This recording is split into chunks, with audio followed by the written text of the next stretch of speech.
What does the state and the federal government gain by these pipelines?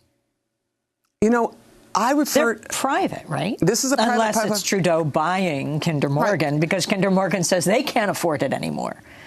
I mean, to be honest with you, I feel that the state of Minnesota and now the state of Michigan, which is trying to approve a deal to put a tunnel around the pipeline under the Straits of Mackinac, around the pipeline that Enbridge will pay for, but, you know, to just keep the oil going. I feel that the state suffers from the Stockholm Syndrome. You know, they have been told by Enbridge that their pipelines are going to leak. And so if their pipes are going to leak, you need to replace them. And so my position to the state of Minnesota or the state of Michigan would be remove the gun. You know, the Public Utilities Commission said they felt like they had a gun to their head by the Enbridge Corporation, that the pipe was going to leak and so they would need a new pipe. I said, remove the gun. Remove the gun. You're a regulatory agency. You know, you need to get out of the Stockholm Syndrome. And, you know, so there is the representation that there are jobs that will occur, but everybody knows that the 1,200 jobs that will occur over the course of 6 months of building, you know, what they will have a lot more jobs in is the militarization of the North.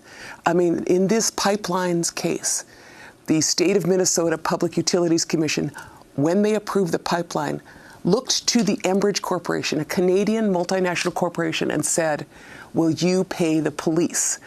Will you pay for the police it will take to install this pipeline? That's what Commissioner Toma said. And Enbridge said yes. And so, to me, that is a pretty significant crisis in democracy. We know that Standing Rock cost North Dakota $38 million, and they're still trying to recuperate that. And so, since you have 300 miles of pipe that no one wants in Minnesota, try to project those costs, Minnesota. What about insurance? The insurance of Enbridge. You know, first of all, how do you insure for a big pipeline? I mean, they said it was $1.4 billion to clean up the Kalamazoo spill. The Kalamazoo pipe was When was that spill? 2010, and the Kalamazoo spill cost $1.4 billion, not necessarily fully cleaned up, but besides that was about 300,000 barrels per day. This pipeline is at 915,000 barrels per day.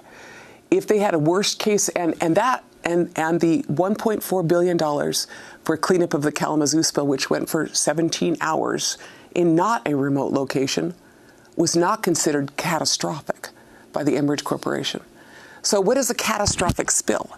You know, if that pipeline breached in Minnesota, you know, the low estimates are $2.4 billion for a catastrophic spill.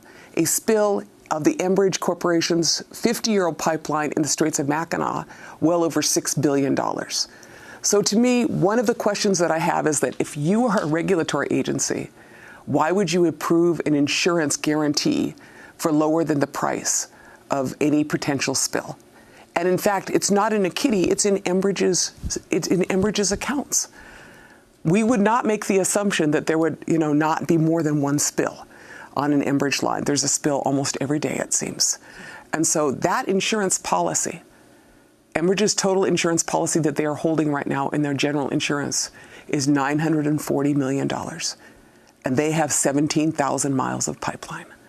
No prudent regulatory agency would have approved an insurance settlement or an insurance agreement like that. We're broadcasting from Katowice, Poland all week for the UN Climate Summit. These major reports have come out of both the United Nations and President Trump's own administration. Right. 13 federal agencies, hundreds of scientists, which he poo-poos because he says he doesn't believe in climate change. But these reports that say we are in the end game now. I mean, we just came from California, the fires there that devastated communities. Yep. I mean, you know, as I look out there, this is the time of, you know, catastrophes of biblical proportions, if we are going to call it that. You know, to the south, you have the great floods. To the west, the entire West Coast is on fire. To the north, the ice is melting and polar bears are eating each other. And to the east, you have a crazy man with orange hair whose, you know, theme song seems to be Talking Heads burning down the house.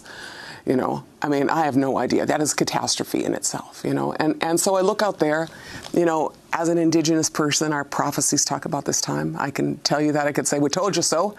You know, for the past, you know, 100 years, we've been saying, you know, for the past 100 years, we've been saying, you know, in the time of the seventh fire, you're going to have to make a choice between two paths. one well-worn and scorched and the other not. And that is this moment, where we have a choice. And, in my analogy, one time I was sitting in Sitka, Alaska. Did you ever get a chance to go there?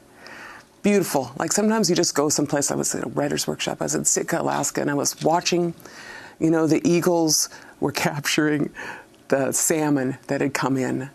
And so there was like eagles diving down into the ocean.